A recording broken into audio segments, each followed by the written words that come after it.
ఏ బాటైనా పర్వాలేదంట, సమయంతో సాగటమే మన సింపుల్ సిద్ధాంతం.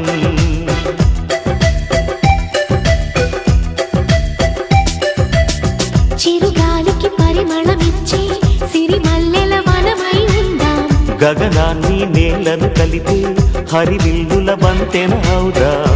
ఆనందం అంటే అర్థం మనమందా, ప్రతి పూట పాతై సాగే హుషారు సరిగమలో.